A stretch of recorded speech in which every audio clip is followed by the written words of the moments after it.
Ari Temkin, our good friend, Big 12 Radio. And Ari, we are 2 Saturdays away from Farmageddon in Ireland. And I think this is Brett Yormark has been trying to find like showcase events for Big 12 football that normally they haven't had. And normally the Big 12 does not play conference games until they're done with the non-conference. They kind of have it regimented out as where everybody else can be a little more scattershot. This is going to be a fun game no matter what. They could play this game anywhere, and it's still a huge rivalry with Farmageddon. But how cool of a marketing opportunity is this for the Big 12 to be kind of alone in Ireland with one of its better rivalries that maybe some people haven't seen? Yeah, two good teams. Yeah, I think you kind of said it there. In a way, Paul, this game can be played wherever, but I think most people would want this played in the snow in either Manhattan, Kansas, or in Ames, Iowa. But to your point, I think there's a larger piece at play here for the conference.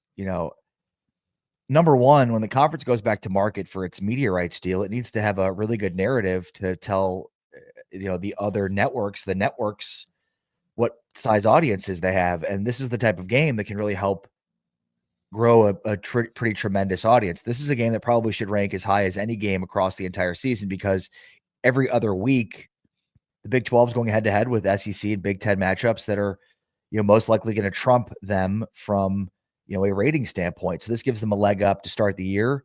And I think that's a big reason for it. It's arguably the best game we've ever seen week 0, and especially for a game that's being played in Ireland. There was a really good one last year between Florida State and Georgia Tech, and you know how that one went for Florida State. But I think this is a better opportunity, in terms of 2 elite teams that should be competing towards the top of the conference. I think the drawback of it, though, is the fact that this is a game that's going to play, is going to be significant in terms of the outcome of the Big 12 season. And you hate to see it played, week 0, because you're not really the fully formed team that you are at week 0. Just think about it like from Baylor's perspective. Last year, this time, Daquan Finn was the starting quarterback, and Bryson Washington was nowhere to be found on the depth chart at running back. So, you'd rather this game be played again in Ames or in Manhattan in the snow late in the season when both these teams have a better sense of who they are.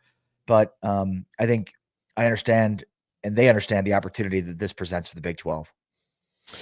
Do you think that one of the things, I think they did a pretty good job of the schedule, that my only real complaint was not protecting this rivalry as an every year thing. I'm hoping that this game is everything they hope it's going to be. And then they on the plane back, they're like, hey, let's get in the room and make sure that we protect this rivalry for the schedule and put it in mid to late November so that it's where it needs to be. You're saying this is not one of the protected rivalry games? Yeah. I don't think it is. I don't think it is, right? Right. No, I feel like you're right, because they're not playing. I think it was the one that one of the things that they left out. And people were like, hey, Farmageddon. And then, there's always one of those things with the Big 12. I think the earliest example of this was when they initially had the Big 12. The Big 12 had this idea clearly set up by an OCD person that was like, we're going to do 2 years on and 2 years off. And then Oklahoma and Nebraska are like, hey, one of the best rivalries in college football, we're not going to play it, for 2 years at a time. And then Texas was like, yeah, too bad for you. And then they just kind of moved on. They're like, hey, you can't argue with OCD Larry that set up the schedule. He'll freak out. As where other conferences just have even longer bag, are like, look, we're not getting rid of this game. We're not dumb. And the Big 12, even back then, 30 years ago, was kind of cutting its own legs out from under it. They don't need to keep making those mistakes. Yeah. Look, and I don't have the protected rivalries in front of me. I know Kansas State and Kansas is a big one from the Kansas State perspective, but I would think beyond that, there's really no other games for Iowa State or Kansas State to have quote unquote protected other than playing each other. And yeah, it's been an epic rivalry. Kansas State's going for 16 straight wins over my Jayhawks this year. Iowa State and Kansas State has been a much more competitive series, which is why this rivalry has taken off. Mm-hmm. Yeah. Oh, by the way, there's only 4 protected rivalries, and it's Arizona State, the Holy War, Sunflower Showdown, and the Rivalry, which I will not call the Bluebonnet Battle. I don't Agreed. care if they like rip my toenails out, torturing me. I'm like, no, I'm not calling it that. I'll be right next to you. They could torture both of us, and I'm with you. I'm not calling it the Bluebonnet Bowl. Yeah, I'm not doing that. No, I'm not doing that at all. So civilized Ari, people talking about civilized football. Come on. yeah, exactly. So let's talk about this game as it creeps up on us. It's two great quarterbacks, two defenses that should be good, running games. What do you think that we will see that maybe we're not expecting from either of these two teams? Well, I mean, what are we expecting out of Avery Johnson? Yeah. This is a guy that didn't complete a ton of passes last year. I think that was the big bugaboo. He was, he had some high highs and low lows. And, we know he's an effective runner, but I think it's a huge question mark on how consistent and effective a passer he could be. So I think, starting with Avery Johnson, not a great matchup for him to start the season against, that famed John Haycock 335. And even though Iowa State loses a decent amount from last year's roster, especially on defense, I still think they're going to be as salty as they, are used to being on defense, because like it just seems like year in and year out, Paul, like no matter who is their personnel on defense, they seem to replace the guys, with other guys that are as effective. And, the strength of Iowa State at this point in their defense is their linebacking corps.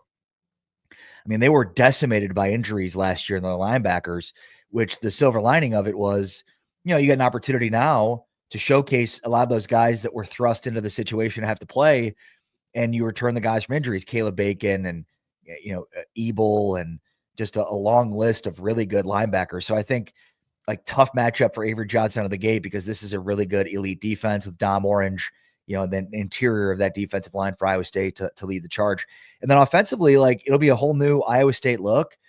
It's interesting because we talked about Iowa State today on Big 12 Radio on TuneIn. We're doing our 16 team previews over 16 days, and today was Iowa State. And, one of the things that was interesting was the public money is on the under at 7.5 wins for Iowa State, minus 145, whereas the over was at plus 110, which means that a lot of the public thinks that with the losses of Higgins and Knoll, that this offense is going to take a huge step back. And, I think they're probably not putting as much stock into Rocco Becht as they should. They're probably underrating Rocco Becht, who, for my money, is one of the 3-4 best passers in the Big 12.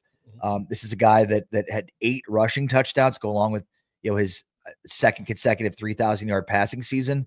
And yeah, I mean, look, they're not going to be as pass heavy as I think they've been, but I think this is an opportunity with a really good offensive line for them to get their running game going consistently. Abu Sama and Carson Hansen, plus, Ben Bramer at tight end is 6'7", 260 pounds. This is a guy that a couple of years ago looked like he was going to be the next Charlie Kolar for Iowa State, and then got hurt last year. So I think like we might see kind of a throwback to, the Breece Hall, Charlie Kolar Iowa State teams with Brock Purdy. And I don't know that Sama and Carson Hansen are on that level yet, but I just think like there's a precedent here for Iowa State's offense to look like that. And that's what I'm expecting to see. So both teams could look a little bit different, but in terms of, what would surprise us, I mean, Avery Johnson is interesting. And again, to kind of chart him and where he ends up, and their Kansas State's expectations of winning a Big 12 championship, and then Iowa State, a really tough matchup for Avery out of the gate, and, still an elite offense. Iowa State only took 8 transfers in the portal. Yeah, not exactly Texas Tech, Paul. No. Kind of the exact opposite, but 2 of them were wide receivers, and I wouldn't sleep on those guys, particularly the guy Chase Soul that they got from East Carolina. Like I think he's going to be pretty good. Like, is he going to be Jaden Higgins or no? I mean, maybe not, but like if he's close, like again, they don't need Sama and Hansen to be Breece Hall. They just need to be Breece Hall in the aggregate. Like you don't need like Higgins, Jaden Higgins and Jalen Knoll to be cloned. They just need the guys that are there to replace that production as a group. And that's not saying that one of them may not be a breakout star. We don't even know that yet. The season hasn't started, but they have a really good quarterback, and that should make that way more possible than it would be if they were having to replace Rocco Becht, which the one thing about Rocco Becht is the intangible of he is a close game like quarterback. Like he's a guy you want in a close game, because even though he takes chances throughout the game. He knows when not to take them in the close parts of it, and he knows how to get his team down the field in 2 minutes, and that's really important in this league.